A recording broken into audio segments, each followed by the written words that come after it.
protein. So protein, can you remember where is protein digested in your body? Stomach. And can you recall what enzyme digests protein?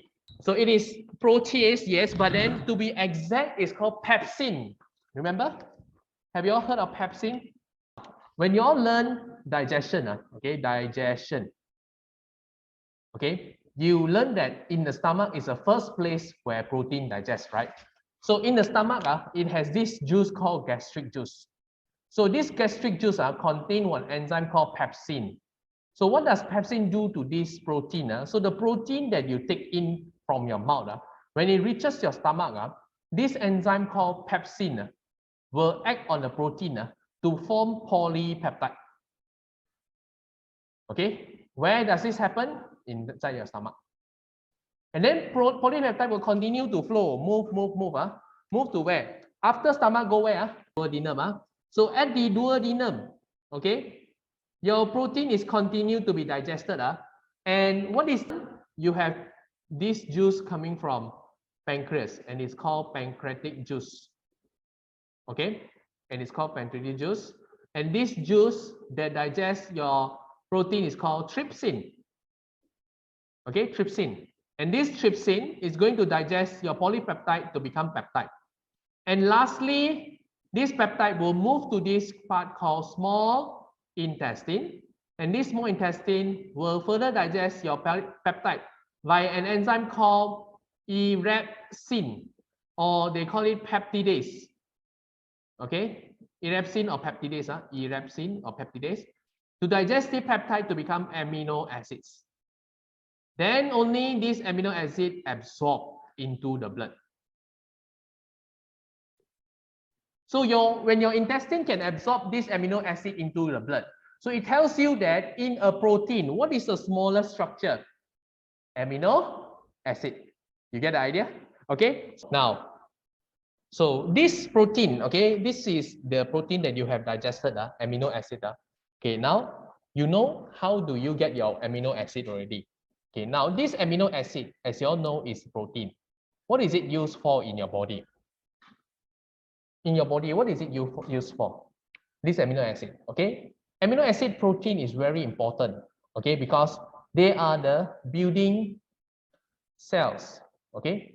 They build your cells. You need protein to build cells. That's why they say when you want to grow, you need to eat a lot of protein, okay? So building cells, building new cells.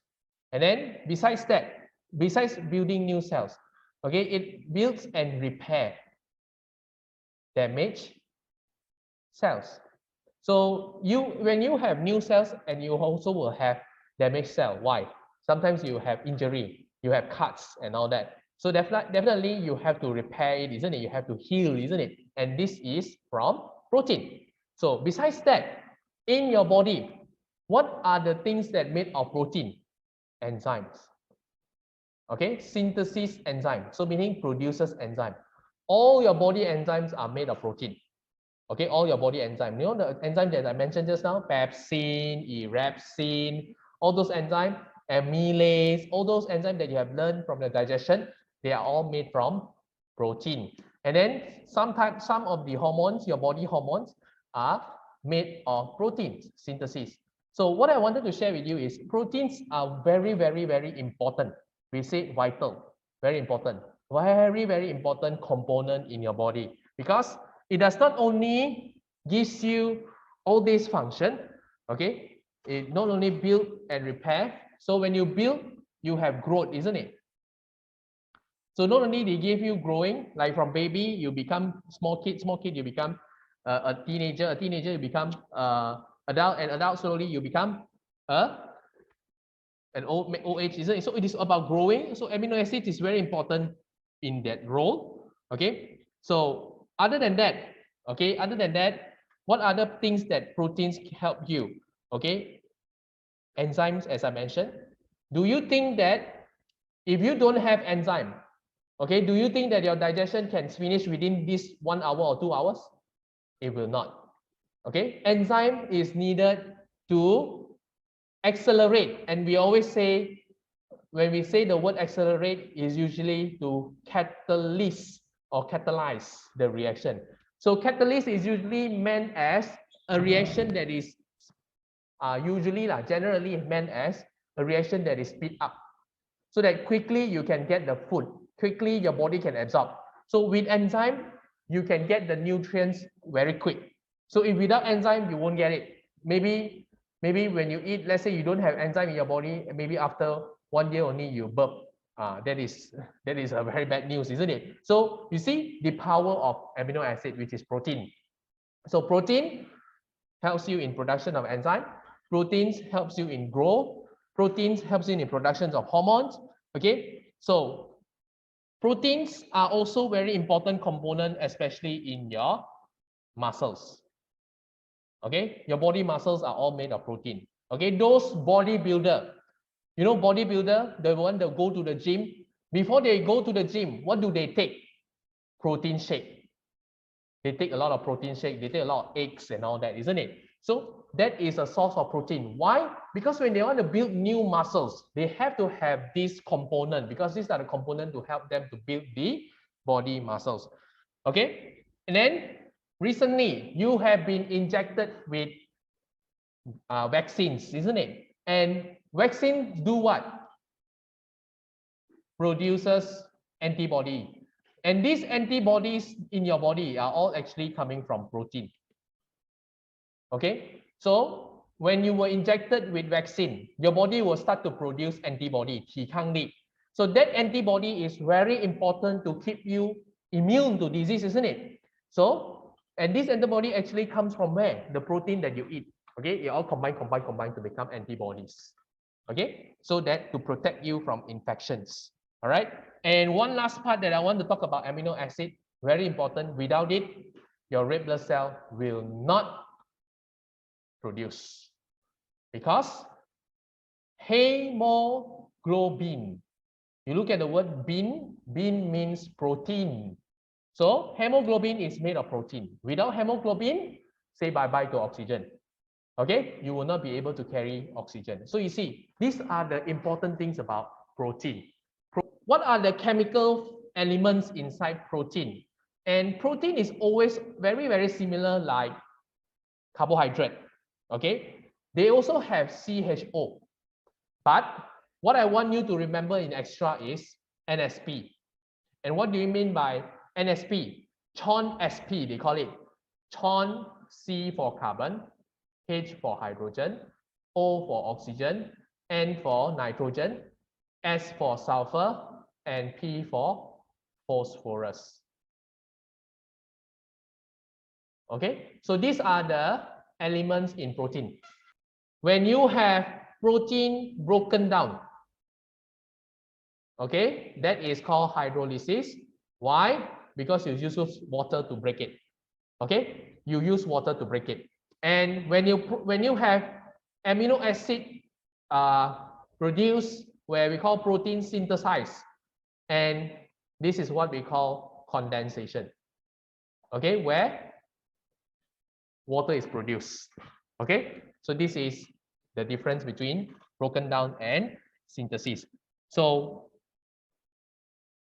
I'm going to just share with you amino acid going to become dipeptide. This is what we call condensation, and the reaction is going to have plus water. Okay, because water is produced. And then when you have dipeptide, when you are going to become condensation to get polypeptide, you're going to add the equation back there with water. So this is a condensation process. Okay, hydrolysis, it will be opposite.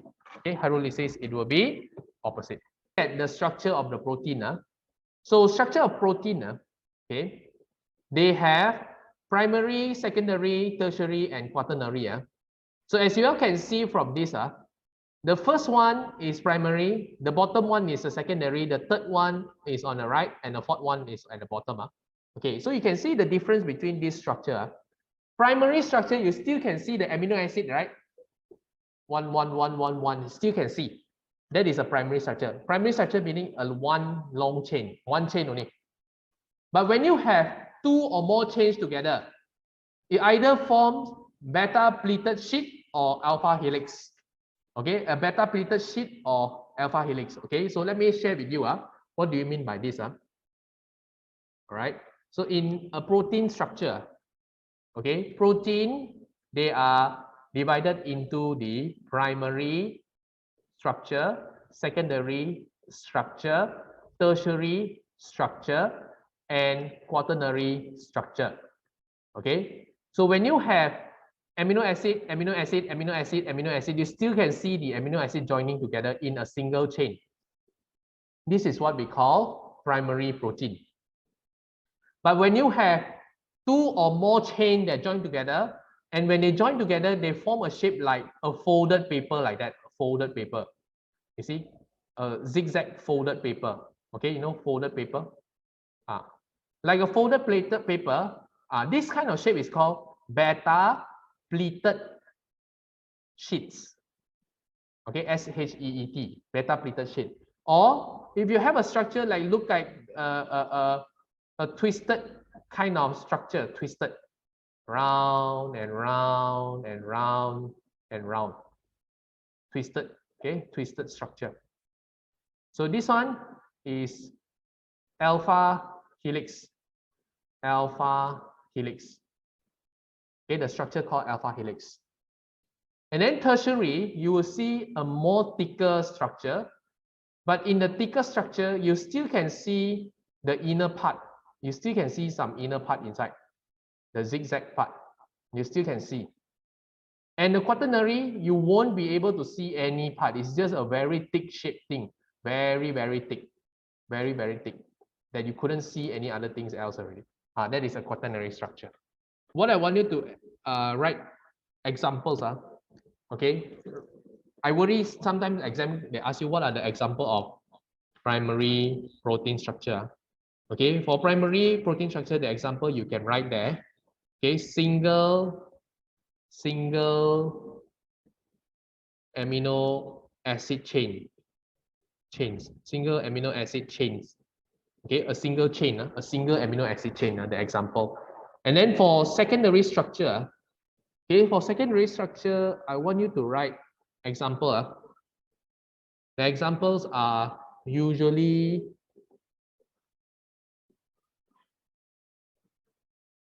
okay, collagen, okay, your body collagen, your muscle actin and myosin, actin myosin muscles. Okay, so these are the example of secondary structure. Tertiary structure, I would like you to write there as example. Okay, so your enzymes are tertiary structure, your hormones are tertiary structure, your albumin, globulin, or quaternary structure, hemoglobin, your red blood cell.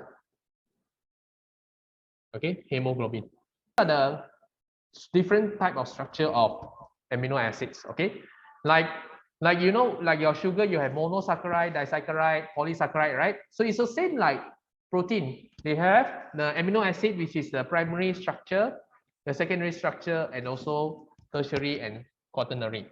Okay.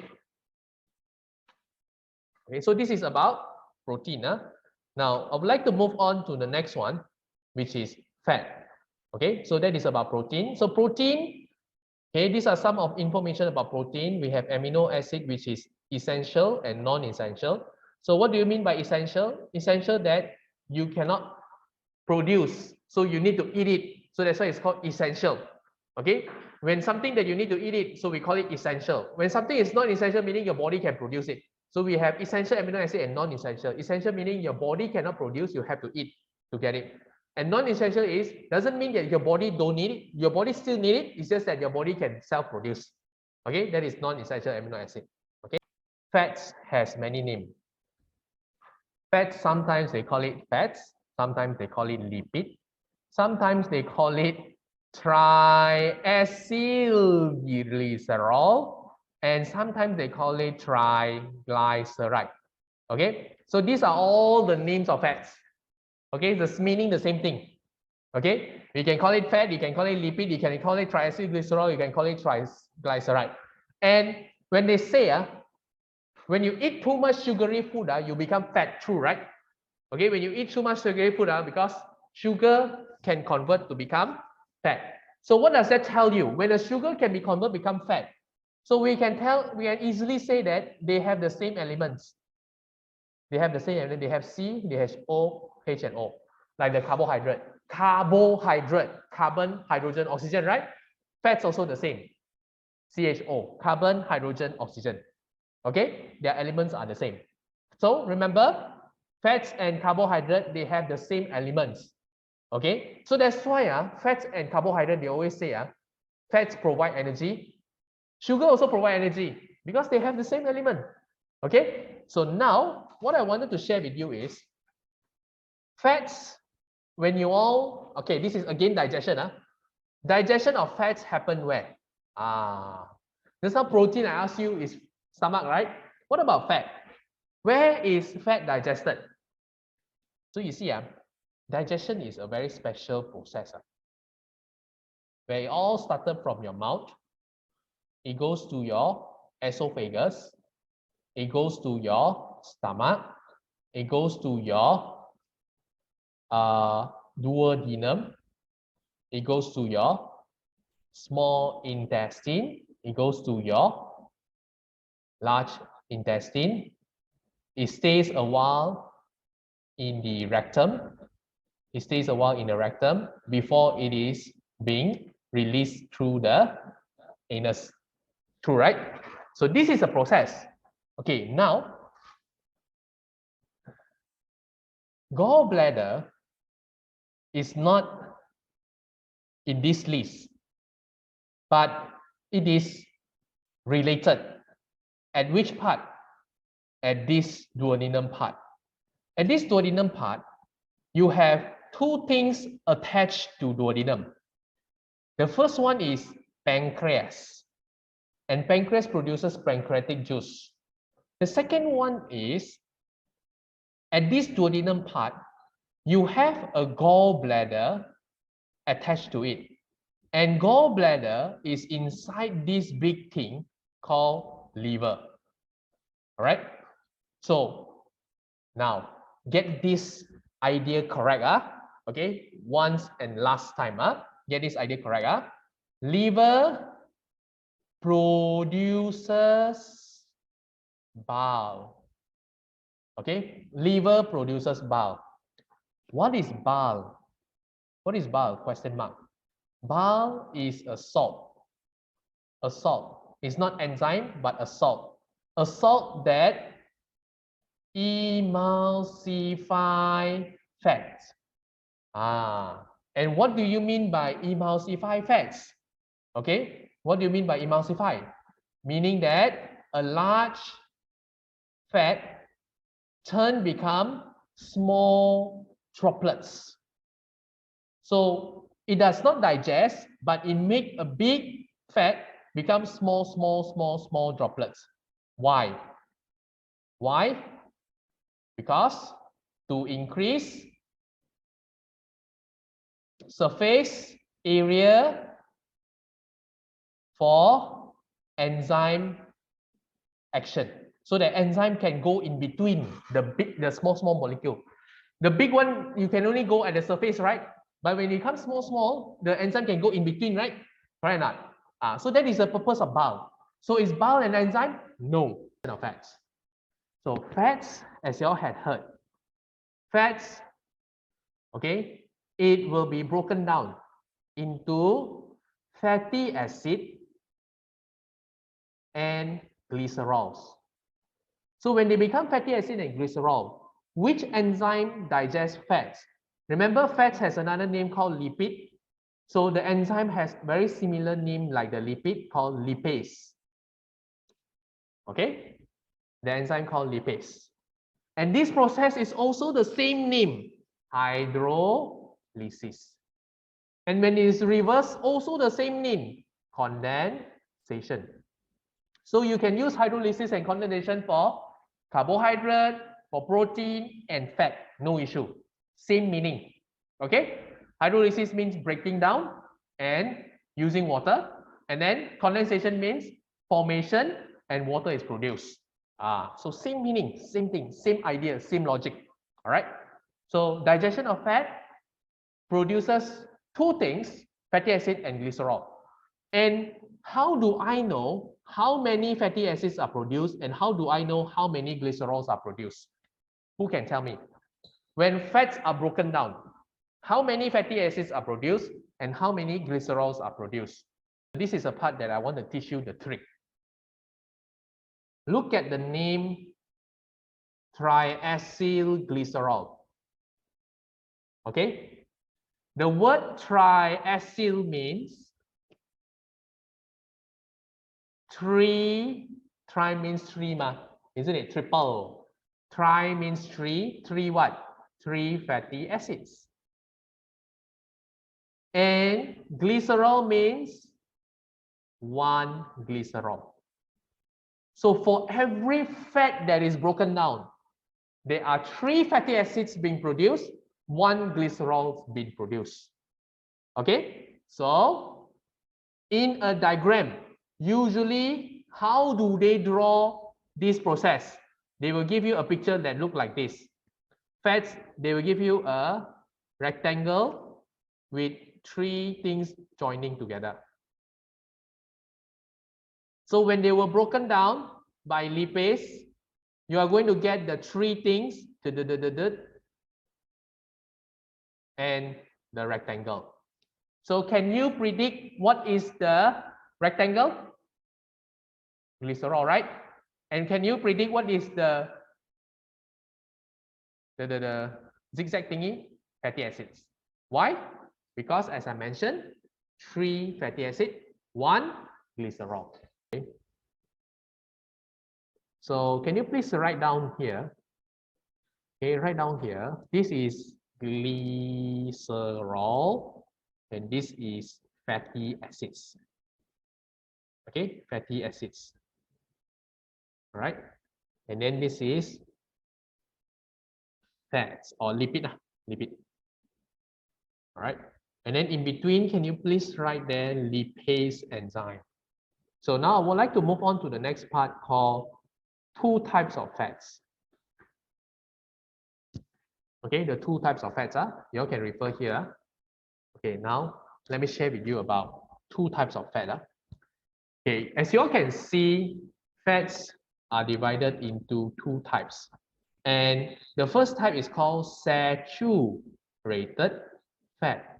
And the other one is called unsaturated fat. And what do you mean by saturated and what do you mean by unsaturated? Okay, just now I told you the elements of fats are carbon, hydrogen, oxygen, right? So what does that mean? It means that your fats, for example, it has carbon, carbon, carbon, carbon chain, and some of the carbon joins with oxygen. Okay, so you have C got O. What is left? Hydrogen. Okay, wait.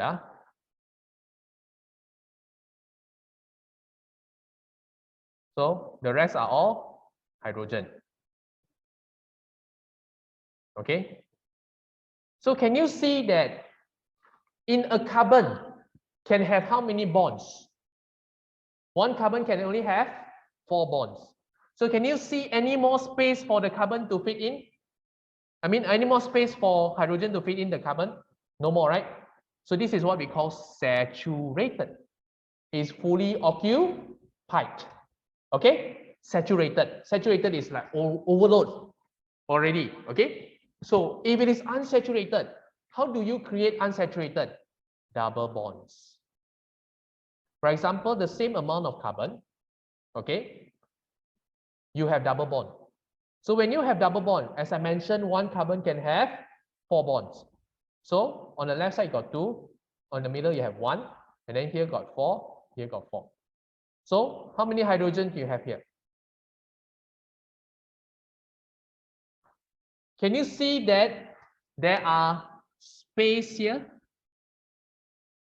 Can you see? That is why we call it unsaturated, because it is not fully occupied. When we compare the amount of hydrogen, here got how many hydrogen? 1, 2, 3, 4, 5, 6, 7, 8, 9. 9 hydrogens. Here got how many hydrogen? 1, 2, 3, 4, 5, 6, 7. So saturated meaning more hydrogen. Unsaturated meaning less hydrogen. So when do you have saturated? Single bonds. When do you have unsaturated? When you have double bonds. You get the idea? All right. So that is the idea about saturated and unsaturated. And usually, where can you find? What are the sources of saturated fat? Usually, the sources of saturated fat comes from where? Comes from animal fats. And what are the animal fats? The pig fat. What do we call pig fat? Pig fat, we call it lard.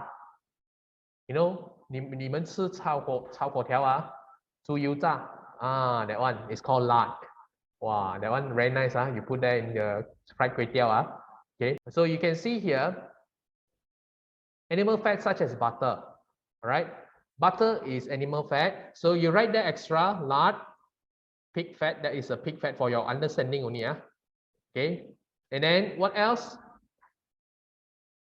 Ghee, G-H-E-E. And what is ghee? Cow fat. Okay, ghee, G-H-E-E. All right, G-H-E-E. So we have, these are the example of saturated fat. All right, so this fat, okay, when you look at this fat, of course, it is solid at room temperature. It appears to be solid. So when it appears to be solid, of course, they will have higher melting point. And these are the fat, when you eat a lot, you will gain cholesterol. Okay, so saturated fat gives you cholesterol. Okay, then for unsaturated, where do you get it? From vegetable. And vegetable, usually vegetable oil, corn oil, canola oil, olive oil. Okay, maybe you want to add extra some more. Okay, you want to add corn oil, you can add olive oil, okay. You can add palm oil, okay, palm oil, a few more, palm oil. So these are oil. And oil in room temperature, you put your oil in room temperature in what condition? Liquid, right? Liquid at room temperature. And it has lower melting point. And they say that, oh, palm oil is very good in reducing cholesterol. Then this olive oil is healthy oil, okay? Because it reduces cholesterol. So you see the difference between saturated and unsaturated? Saturated usually is unhealthy. Unsaturated usually is healthy. Why? Because it increases the cholesterol level. The other one decreases the cholesterol level. All right. So what are the examples of fat that you can find? Fat not only comes from these two sources. What are the things that has the behavior like a fat? You know, wax. Okay, you know your leaves, on top of your leaf, you have this cuticle layer, and that cuticle layer is a wax. Okay, because the water cannot come out easily, so it come out from the stoma only. So waxes. Phospholipid, you will learn phospholipid in chapter 3. Phospholipid bilayer. So you have this lipid word. So you can see lipid there. Steroid, usually hormones, as I mentioned. Hormone, estrogen, progesterone, these are actually coming from fats. Okay, these are fatty things. Okay, so these are the example of fats. Okay,